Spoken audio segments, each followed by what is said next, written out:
what about the profession and how it's changing, and if we think the skills we've been talking about may change in emphasis, or there'll be new skills that are needed in the future? I think the core skills and qualities we've been talking about will remain the same, but I also think the bar is more and more competitive, and there's more and more emphasis on marketing and also a willingness to explore doing things in new ways. So reforms where chambers can look at different business structures, and I know some chambers are experimenting with that. Also the ability to do direct access, so liaise directly with the client rather than through a solicitor. So lots of innovations, quite exciting. So I think the willingness to embrace all that will become increasingly important. It's increasing, isn't it? I'm asking you as roundtables practitioners. Yes. I see it at my end, for example, when I have to look at a sort of cost schedule, and I see that most of the work has been done by the barrister. Most of the work that I would have thought a few years ago would never have been done by a barrister. For example, compiling the bundle, filling in listing questionnaires, taking witness statements. There is, to that extent, a kind of merging, isn't there, of the roles? Yeah. You can now be licensed to take direct access work, and very recently it's been possible to be licensed to conduct litigation as a barrister, which if you have both of those... means making applications? Which means you can do everything that the solicitor does, if you do both of those, if you have both of those qualifications. And, barristers are not set up like solicitors. We don't have the sort of support staff that solicitors have.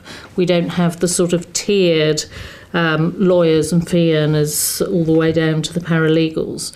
So when you take on a case, you are doing everything. Yes. And so there's a need for making a sensible assessment about what realistically you can offer as a service to a client. And that's all in the process of being worked out at the moment, isn't it? It's not set in stone. It's evolving, I think, is what you're saying. I think it's evolving, absolutely. And I think most barristers have been very cautious about qualifying to conduct litigation, because most people came to the bar because they didn't want to do the solicitor role, they wanted to do the barrister role. But I think Brie's absolutely right. It's there. I don't know whether it's growing or not.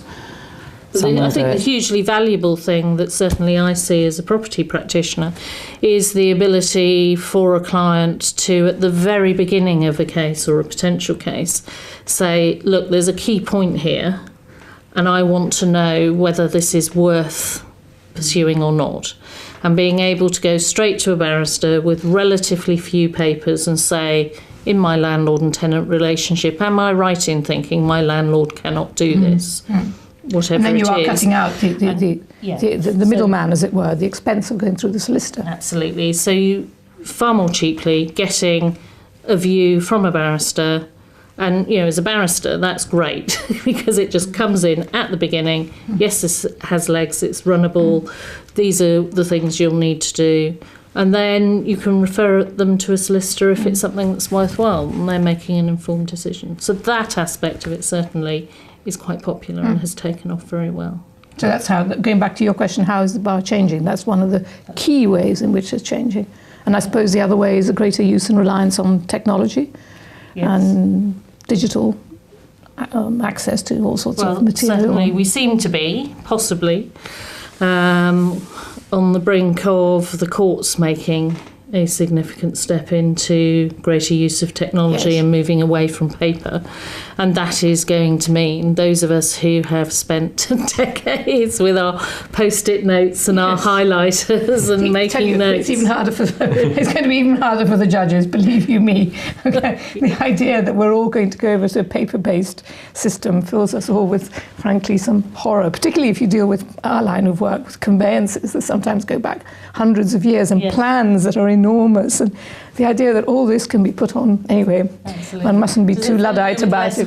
It probably doesn't fill you with any horror. Yeah, it seems to be more, because now more and more universities and bar schools, etc., have been, I know there's quite a few bar schools now that as part of the fees, they provide you with an iPad with the white book and everything on as well. So you're very used to it from the start. Not my bar school, unfortunately, but still more and more facilities are becoming digital, and a lot more of the facilities within the bar schools are very digital. and are very modern and up to date, because there's a lot of money to be made from bar students nowadays.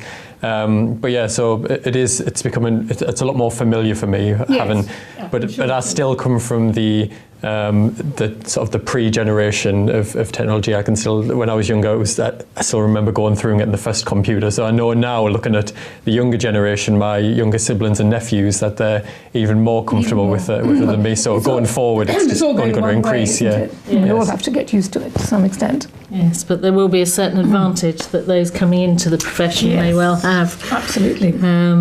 Yes. Yeah. You'll have to be patient with judges. Say, you need to do this. There'll be a role reversal.